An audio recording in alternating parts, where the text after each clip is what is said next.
Привет, народ. Короче, забабахал я сегодня утром минут за 20 вот такую фишку. Намотал, короче, греющий кабель на вентилятор. Хотел запустить утром, но не успел. Поехал на работу, жена уже оделась.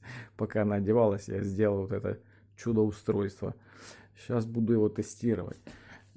Вот проводок, короче, от кабеля, это от вентилятора. Вставлю сейчас его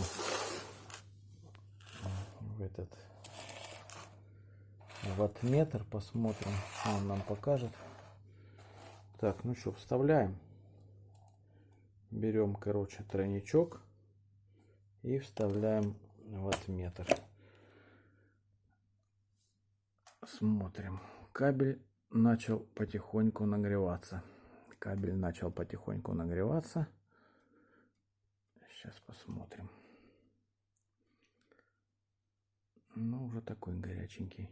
Сейчас еще пару секунд. 1, 2, 3, 4, 5. О, ну все, уже он горячий. Включаем вентилятор.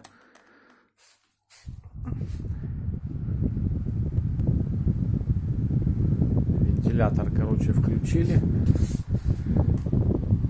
Кабель сразу начал остывать, тепленький. Но воздух один хрен дует холодный, потому что, наверное, сильно большие обороты у вентилятора. Хотя стоит на единичке. Чтобы тепленький воздух шел, наверное, надо меньше обороты, сильно быстрые. Не успевает он воздух нагревать. Так, в принципе, задумка неплохая. Ну, что-то ни хера не работает, короче, надо это самое ставить регулятор, как вот он на этот диммер на свет, и через него уменьшать оборотики, чтобы вентилятор еле-еле крутил, и тогда будет, наверное, выдавать теплый воздух. Сейчас, конечно, ну, не совсем холодный, но такой, короче, никакой, можно сказать. Короче, хрень полная, надо переделывать, что-то думать. Вот такая вот фигня у меня сегодня. Видосик. Кто посоветует, пишите. Может, что-то умное. Сам еще подумаю, может, еще что-нибудь придумаю. Все, всем пока.